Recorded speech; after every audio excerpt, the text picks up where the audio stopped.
I'm disappointed. I'm disappointed, particularly the chairman of the Electoral Commission, for choosing to decide a matter that was not brought to his attention. He set his own case and he chose to answer it. Because as you see, I have with me my petition. My petition was very clear. It was targeting 3 persons who were nominated and yet they were ineligible to, because the law is clear. It talks of having 10 people to support your nomination. And what we did, we went out of our way to raise the issue of the nomination of a one Rwashande. And we raised the 3 names. The 3 names we rose and petitioned of Nahurira Peter, who has a voter's card, no, who has an ID, but is not a registered voter. We also found out that Mpiriro Jovia, his wife, is not a registered voter in the area. Now this Naziwa Aisha, the NIN number, this one, put under the system, it shows that Naziwa is registered in Kamwenge Town Council in Kamwenge District, therefore can't be of Lwemiyaga. These are the facts we presented before the Electoral Commission. Of course, we had other issues like education, lack of academic qualifications. But the work that was to be done here by the Electoral Commission. Nowhere else. Now, we told you that when the Electoral Commission went to answer this petition, we were surprised that the Electoral Commission chose to start forging. Because as you can see, this petition was filed on 14th. On 14th of November. Was filed on 14th November before the Electoral Commission. And what the Electoral Commission answered was dated 11th. If this was a typographic mistake, how about the stamp? This was answered on 11th of November, yet it was answering the petition filed on the 14th of November. And to make matters worse, we asked for certified copies. The certified copies which were given to us of Rwashande. Now, the certified copy had only 10 signatures. The copy they have here had only 10 signatures. And once you remove the 3, Rwashande remains with only 7. Now, in the reply, surprisingly, again, you'll permit me, on the reply, as you are seeing it, the returning officer, Areja, attempted to insert in a different paper altogether. This is the paper. Are you seeing? The one that is on record is this, that has the 3 names. This is the true one. Now Areja, and including the Electoral Commission, they forged by inserting in a new sheet of paper, so that the other names were added together with this. But at the day of nomination, this wasn't there, they are forging.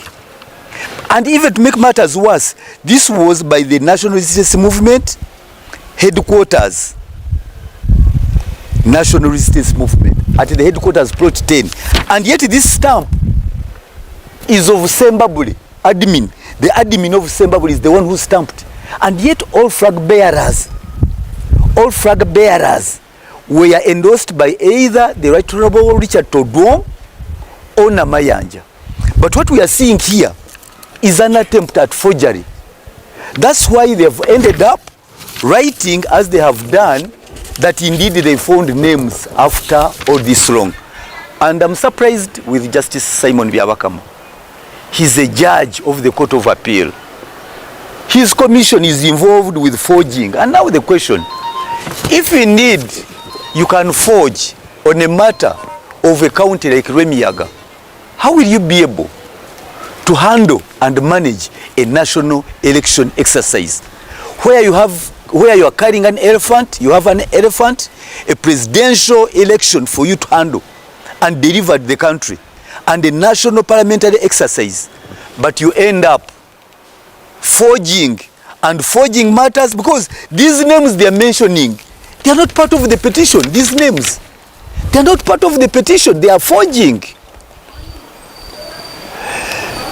Justice BYABAKAMA is forging, and is forging a reply that is not his. What of all things, what is Rwashande to this country? Why must everybody collapse? When the Honorable Minister Nyamutoro missed, the opponent missed 2 names, he was deleted. The opponent was deleted, she was deleted. When Ofono Opondo had his opponent removed failed by 2 names, he was removed. He's standing unopposed. When Honorable Isiaji of Kachumbara in Bukedeya constituency removed 2 names, he has become unopposed. But when it comes to Lwemiyaga, I understand even Honorable Jacqueline Mbabazi has also said through unopposed. And my case, I was not going to go unopposed, because we are 4 in the race. Indeed, I would continue in the race, but it is a pity that this electoral commission here, if they can choose to rig, if they can choose to forge, because these names were not petitioned, these are different names, these are additions. But because they wanted a supplementary budget from Parliament, and I was seated next to the chairman when he received a call from Honorable Nita Among. I was seated next to him, and I could hear him. He went to the corridor and disappeared inside his office. That's when my petition was supposed to have been answered. And I heard her announcing that the deal is done, she has passed the supplementary budget. And it is the supplementary budget disturbing this commission here. It is a pity. And I can tell you where there is money, this BYABAKAMA can do anything. And even President Museveni is not safe. Even Museveni, President Yoweri Museveni himself is not safe with BYABAKAMA here. Where BYABAKAMA is shown money, even the president himself is not being safe. And I'm asking President Museveni, where are you? President Museveni, where are you? If your commission, where you have even bought the BVVM machines, you want a free and fair election, the commission and the chairman are forging and answering their own petition, which we never filed. They are answering their own questions, which we never put to them. For us, we had only 3 names in 2 questions. Where has he gotten this?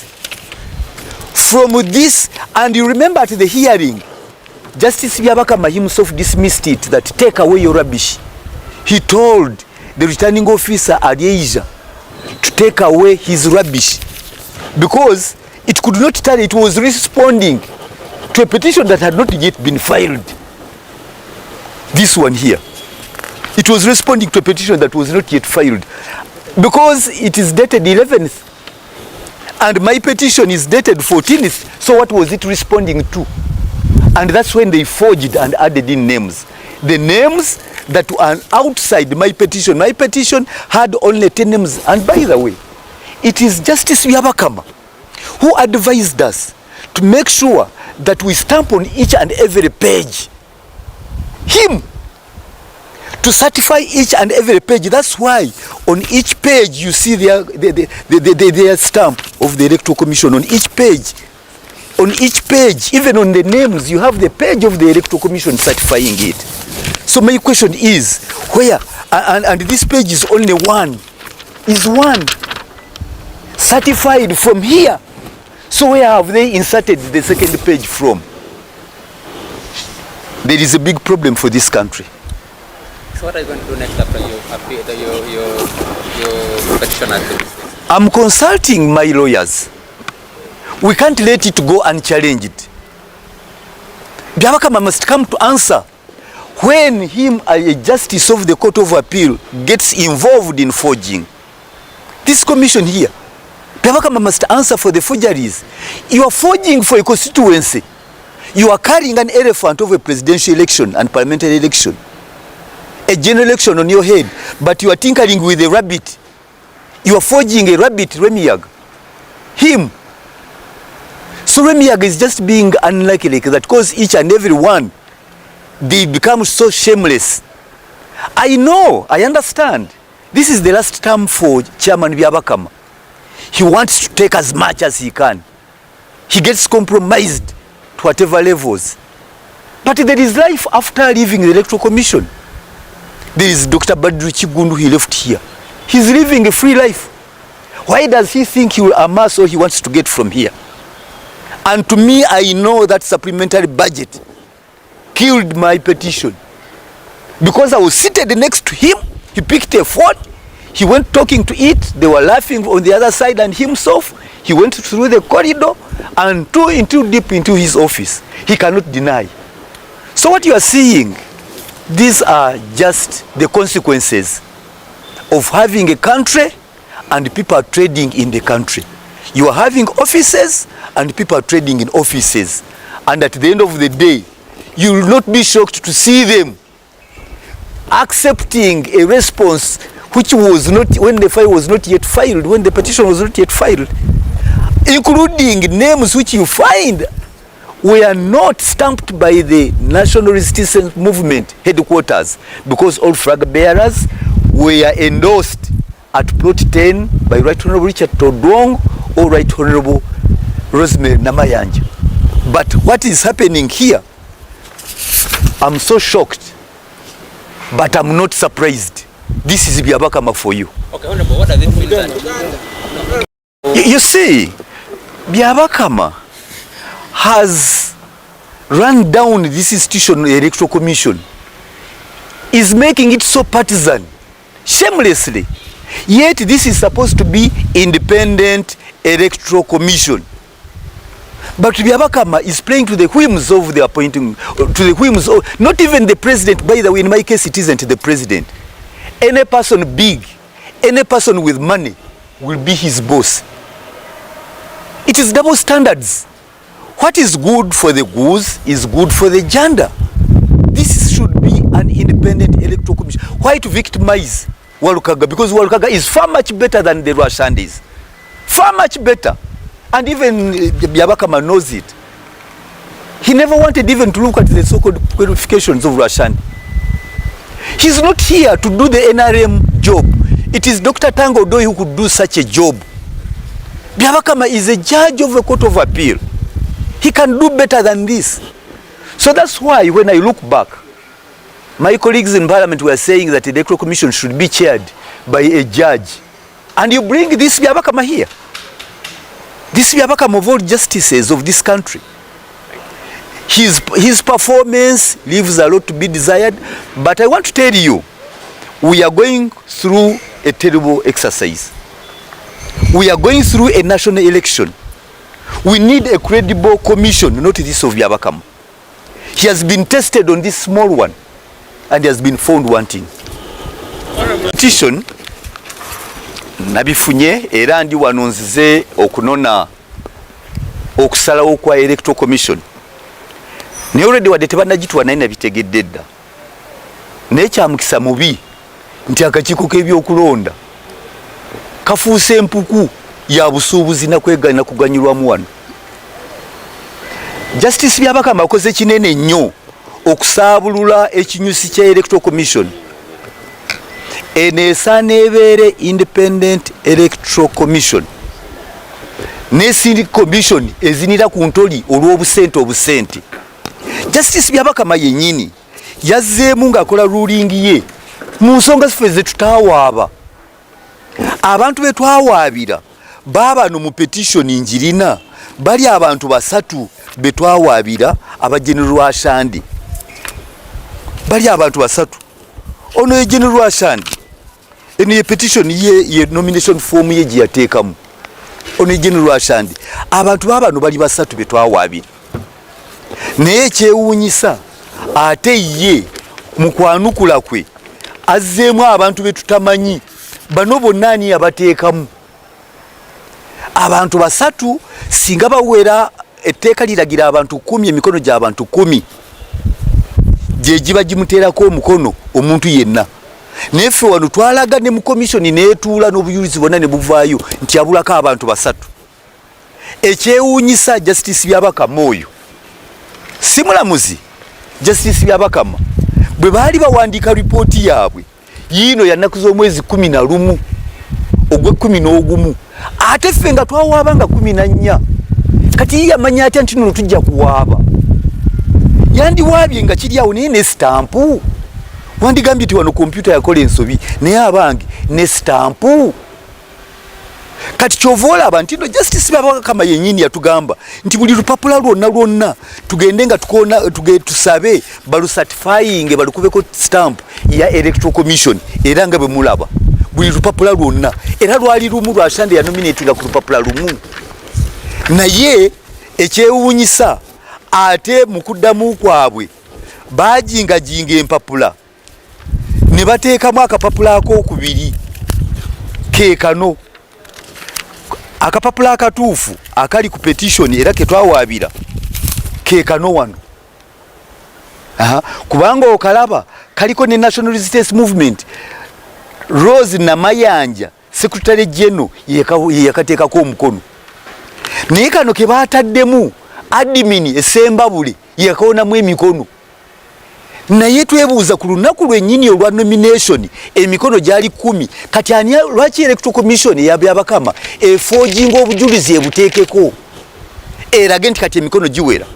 Naye kyannaku nnyo kubanga tulaba Honorable Minister Nyamutooro eyali amuvuganya bwe yabulako emikono 2 bwe bagijjaamu n'ayitamu unopposed. Omwami Ofono Opondo bwe bajjamu abamwesimbyeko emikono 2 n'ayitamu. Honorable Jacqueline Mbabazi emikono 2 bwe gyavuddemu n'ayitamu nga ali unopposed. Honorable Isiyagi ow'Ekachumbala Bukedde eva speaker naye emikono 2 olwabajjamu n'ayitamu. Kati Lwemiyaga Rwashande yani ono gwe batasobola kujjamu. Nenjagala ntegeeze eggwanga lino nti eggwanga liri mu kakyabaga. Akakiiko k'ebyokulonda kano bakayita Independent Electoral Commission. Naye kalina kyekubiira kubanga kanguzi bakagula. Ate ne President Museveni naye yegendereze ku nguzi ku ssente Byabakama ajja mutunda. Byabakama agenda kutunda Museveni wano kubanga tewali ngeri yonna emikono 3 n'otandika okujingajinga ebiwandiiko n'oyongeramu emikono. Ng'ate yennyini bwe twajja wano twasaba certified copies eza nomination ya Rwashande era zino ze baatuwa ziriko ne stamp ya Electoral Commission. Kati Electoral Commission yeewakanya. Certified copy gye twasaba kyova olaba ku buli lupapula kuliko stamp ya Electoral Commission. Buli lupapula kuliko stamp yaabwe. Emikono gino gye baateekamu. Kati gino emijinge Byabakama musajja watu ataddeko n'omukono gwe. Guno omukono gwa Byabakama si mujinge mutuufu. Naye gana amanya gavuddewa. Gana amanya gavuddewa Justice Byabakama bw'omubuuza. Kyova olaba tugenda muwalaawala tumutwale mu kooti. Okubeera wano si ofisi ye ng'omuntu eno ofisi ya bannayuganda. Aliwo ku lwa bannayuganda n'okuyamba demokrasiya. Neso si kwekusa naye tunuulira yekka ng'omuntu n'okuttatana akakiiko kano. Kyamukisa mubi weetisse enjovu nnamba otegeka kulonda kwa ggwanga ate oli ku kamyu akesemba bulo ojingajinga emikono oyongeramu. Kati eggwanga likwesiga litya nti onoosobola okuleeta demokrasiya obwenkanya n'amazima ng'essaza erimu bw'otunuulidde Rwashande omugongo babuwe ne gunafuwa. Sigaana ali mu kisanja kye kisembayo mu Electoral Commission wano. Nitasaana kunyagulula na kugwa mu bwesige. Weewaawo embeera ebaawo nitasaana kwemalamu bwesige bwati. Era bannayuganda eno weebeera nga yembeera gye tulimu. Demokrasiya w'eggwanga tumufuwe mu ng'ombe. Naye n'abo abamukozesa Byabakama bw'anaafuna abalala abalina ssente ne bazimuwa. Era naye kyekimu kyagenda obbakola agenda kusemba nga abatunzi. Kale ndowooza owe bamuyita Ssekikubo omu ku bavuganya ku wa MP obwa oyowa Sembabule constituency Lwemiyaga. Okuvuganya kuli nnyo wakati wa Ssekikubo ne yawummula munnamagye Rwashande kakati Ssekikubo yateekayo petition by the way we baali bakyali mu kamyufu era Ssekikubo yateekayo petition nga wakanya empapula za Rwashande era still ebigaana era we yabadde nominated baataddeyo petition mu kakiiko ak'ebyokulonda era petition baagikasusa olunaku nga 7 lwe bakasukiddeko petition we bajjidde Walukaga mu reesi ne Rwashande yawangudde petition eyo. Kakati nzira nadde nkisuubira nti Ssekikubo tasobola kuwangula petition eyo wadde kyayogera kituufu. Wabula otunulira simanyi baafunye certificate mu 2017 simanyi awalako mukyaka nafuna certificate. Simanyi waliwo obukosikosi bwe yakola eyo mu nsiko yinebumbu we yabugasegase senior six ebadde ewera alaya Walukaga nze ate nkyalaba ebyewuunyisa mu kalulu kano nze mbabuulira bwe tugenda emityano yonna bosa ayinza obutawona kyambe newaanawo n'ebipapula wano wali tagenda yita kiyinza okuba ekizibu ennyo. Buli MP yenna gavumenti gwetayagala kuyita tagenda yita kati olutalo oli Kawempe Nalukoola ne Nambi awo buli omu wakoze ki watunuulidde kuba ekifo ekyo NRM ekyagala okulaga nti yaki y'amaanyi ate ne banayika n'akalulu naye NRM erikola kyonna ekisoboka okulaga opposition nti ekyali yaki ekyali y'amaanyi nti ne mubadde musuubira nti musobola owangulawo nabo bali bajjayo abamu bali ku withdrawing ab'MP nga bamaze nomination wa Nuupu n'amaana eyo mu Western mbala tubalabye amaana na withdrawing beekwese so ebyewuunyisa bikyali bingi ate wano mu campaign kati ate linda wali mu kulangirira ebyewuunyisa bigenda kubeera biyitirivu nnyo. Nze ndaba Nuupu mu parliament eriramu ababaka bali mu 6 ayinza okuba bawera 6 tobeera surprised Nuupu obutaweza muwendo gw'ababaka baliyo mu parliament eno. Okitegedde? Tobeera surprised nnyo Nuupu obutakoona muwendo gw'ababaka baliyo season eno oba baliyo kisanja kino. Wotunuulira okulonda kwa 2021 naddala okuwobwa pulezidenti akakiiko k'ebyokulonda akatulaga nti President Museveni yafuna obululu miliyoni 6 ezeekutte by'ebitundu 58 n'obutundutundu 38 ku buli 100. Eyamuddirira yali ani wano kandabe Robert Kyagulanyi Ssentamu ebitundu 35 n'obutundutundu 08.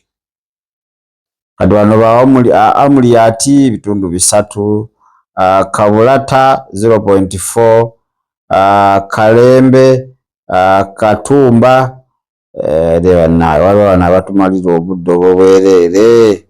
Kale kakati bakulaga nti obululu obwayonooneka bwali 39,000 39,135 obululu obwakola ki obwayonooneka.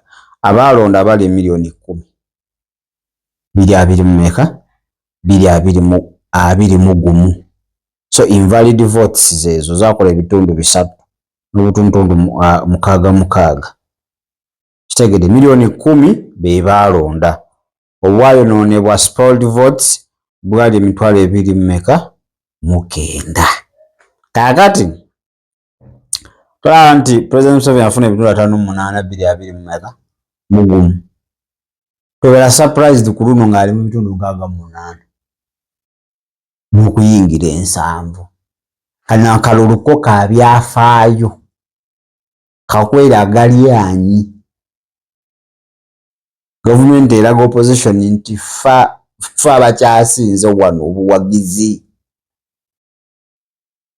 nti ne bye balina bali babasuuza naye ekibuuzo kiddayo bulungi ku ki abantu waliwo emisango egyogenda olaba nga okulonda kuwedde bagende mu kooti esikeyo ababaka why nti akakiiko ebyokulonda ako kalemereddwa okwetengerera kalemereddwa n'ekirala nze nnenya ekitongole ekyaki ekivunaanyizibwa ku byenjigiriza ekya UNEB si ministry yonna but UNEB UNEB eri under ministry okubanga bakuwa empapula zebamanyi nti teziwera ne bakukakasa gala abantu nga bafa puresha gala abantu nga babasiba kuba abantu bataddemu ssente nga balina essuubi at least bamukuba wali mu kabokisi naye wanaagamba mbadde ngenda kolaki mbadde ngenda kuwangula so akalulu kaba MP abantu ke basinze okuba nga batunuulira ke kalulu ke kawempe Nambi nani Nalukoola wano mu Kampala kalina akabusiro wadde Walukaga yavuddemu naye sebo kakyalina amaanyi w'abantu baagala genda ku Magoola Emmanuel naye era ya Wanupu wadde yajja independent kasita bamu makadi najanga independent kati ndowooza Nupu yonna egenda buukira kigaali kyani kya Emmanuel naye era kyalabawo wadde omuteeketeeke bamugiddemu Walukaga n'ate akyalina olusozi gambalagala era ekiyinza omuntu aza kujjako kukakwatamu n'awatali ekyo yatasobola kukola ki tasobola kawangula kekabe kakawempe kaba nga kali free and fair Nalukoola asobola owangula n'ebitundu 8 naye politics is politics buli kimu kikola ki kisoboka akalwa akalala ndowooza kalimu ebbugumu oba wetugenda eri ow'ekitiibwa Masaka naye ow'ekitiibwa aliko ate amusuza nga takola ki nga teyeebase so waliwo position z'amaanyi nti sinti babaka bajja kuba bangi naye waliwo ebifo nga opposition egamba byaffe ne government egamba byaffe kati ng'ebyo ebifo gavumenti weebiwangula ebeekubye omuggo munene oludda oluvuganya kuba babalaga nti temukyalina maanyi gonna nti opposition weebiwangula eraga gavumenti tukyali b'amaanyi kubanga abamu abeesibyemu ebyo ebifo badizaata okuva mu opposition baddukamu ate abantu bagamba nti bakukuta oba waliwo ebikikinika ag'omunkubo nti bakukuta ne gavumenti so olutalo lwa Ssekikubo nze nadde ndusuubira nti lugenda kuggwa lutyo era n'Walukaga era nalina mwaka wadde nali manyi Walukaga ayinza oyitawo petition ayinza ogiyitako naye munaye politics omutegeera ye ali bagamba is a dirty game kikirabika is very dirty kati Walukaga ayinza okunnyonnyola how dirty politics is kubanga oba meya tagenda buddako bakola denominations n'oba MP tagenda kwesimbawo kakati asigadde awo eyo politics asigadde awo kujjako ng'ajja kulinda petitions ezijogera mu parliament be banaasikayo nupe beeko weekola ki weemuteeka naye kyo kiraga nti tulina oba ogenda kwesimbawo weetegeke nga bukyali papula oba omanyi nti zijaleeta obuzibu weetegeke kati 2031 agenda otuuka nga kyekyo ndowooza n'ebibiina bino birina balooya abakukunavu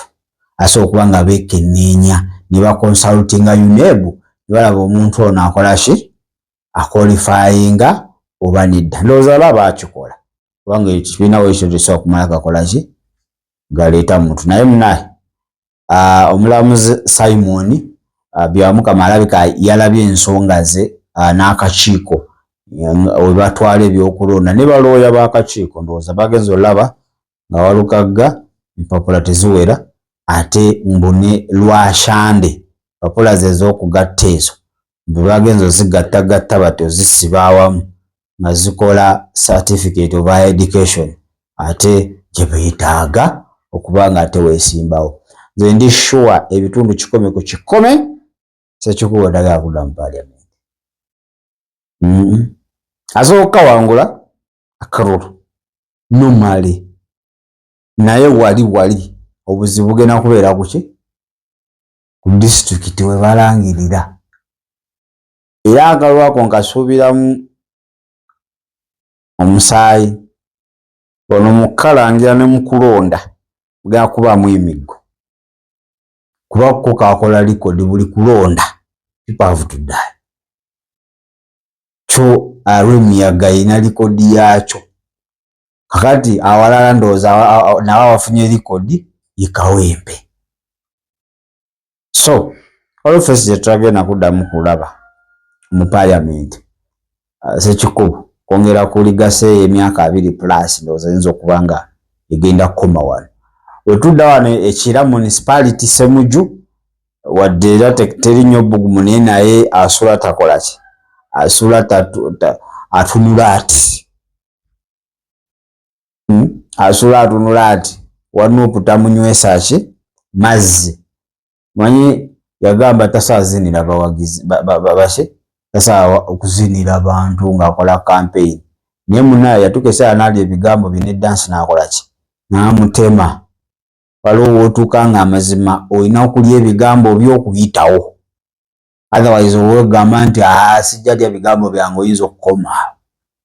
So awaliwo faces tuyinza omisinga mu Parliament nga we Ssemujju is a good economics waba bata economics musajja abala bulungi government Parliament abadde agiteeka nnyo ku pressure kituuka kuki kumbalirira akuwa figure government state house sente zekozesa omwaka omwezi ewiiki olunaku essaawa n'eddakiika paka ku katikitiki n'okwata ku muno ogamba kiki kino ekigenda mu maaso mu ggwanga ki Uganda. Wataddayo Parliament esobola okuba nga ate emusubiddwa nnyo.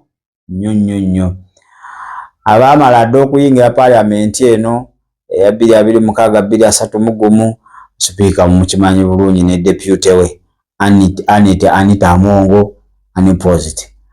Deputy Speaker Tayebwa unopposed.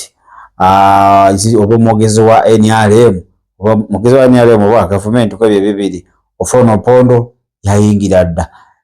Wetugenda zitigululira woman MP so bangi abayiseyo unopposed naye bonna ba government teri wa opposition asobola kuyita unopposed tekisoboka Uganda wange era tebafunaye era mu kibiina kyennyini baba mwesimbako.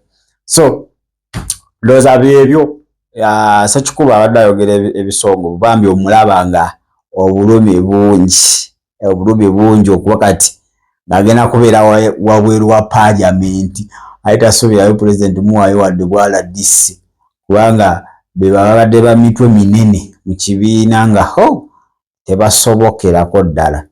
Kale ffe weetuli kyonna ekinaabaawo bonna abanajja ffe tujja kuba no list atugambye nti kakati nti wano nti onaze wali onaze naye nga byebyo ebivudde mu petitions ezenjawulo ndowooza petitions zigenda ziweddeyo mu zonna akakiiko k'ebyokulonda ke babadde bawuliriza nti ziyinza okuba ziweddeyo kuba ndowooza saa zino bali mu process printing obululu so kati balina okuba nga bamala petitions zonna ate baprintinge obululu. Simanyi wakati wano wali osobola okujulira mu kooti simanyi oba olina kulinda okulonda ne kugwa ne balangirira omuntu then n'ogera kubanga kasamala omulangirira omuntu yenna alina eddembe okuwaaba n'oba gwe nga teweesimbawo nga oli muntu wa bulijjo mulonzi osobola okugenda n'owaaba ate omusango ne gukola ki ne guwulirwa.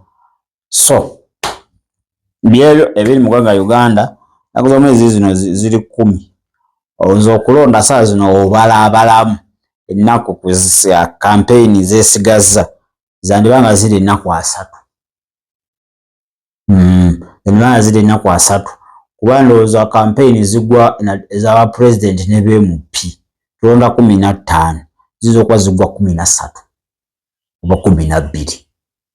Awo campaign zigenda kubanga zikomekkereza. So kandabe 12 zijja kuba meka.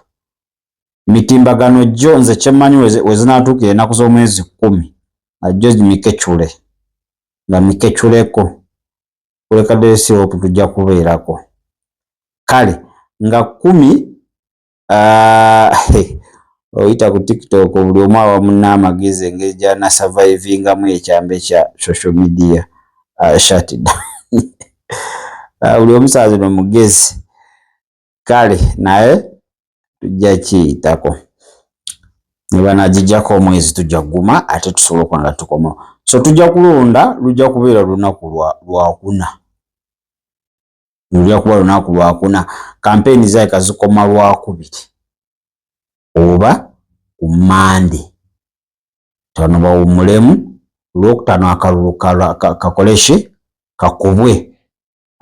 Nchuwa Lwakutaano Lwamukaaga ku Sande nga bukyanga Mande.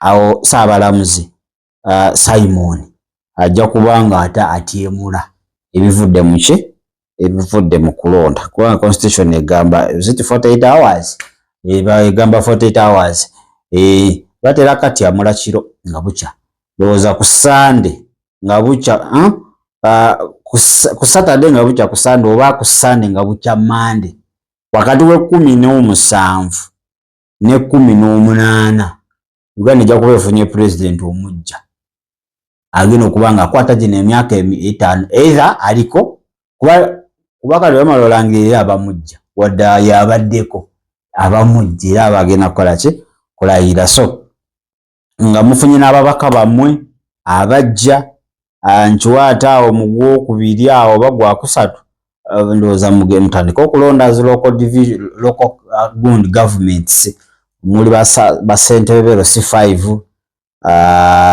municipalities ba mayors ba councillor okutuukira ddala eyo wansi yonna ndowooza road map ya electoral commission mugirina mujja kuba nga ate mugobera. Ndowooza ebyo ebya Ssekikubo ne Rwashande abakayina kifo kimu Lwemiyaga. Lwemiyaga East, Lwemiyaga I think. Kakati ani fewe tuli amaaso gajja kuba 2 ennyindo ya 3 ebinaavaayo byonna there is still hope we tuli okuwa update yonna ekwatagana ku national matters n'okubeerawo ng'omanyi biki ebitambula mu maaso mu ggwanga lyo ate mubeera olwa Katonda n'ensi yange ndowooza kanetoolemuko katono tujja kweyongerayo n'ebirala. Shalom. Webale kulaba there is still hope. Okumanya ebisingawo tukubire ku 0752 34 14 47 oba ku 0761 08 83 15. Osobola n'otufuna ku email eya tishitv74@gmail.com. Eno ye there is still hope channel y'essuubi.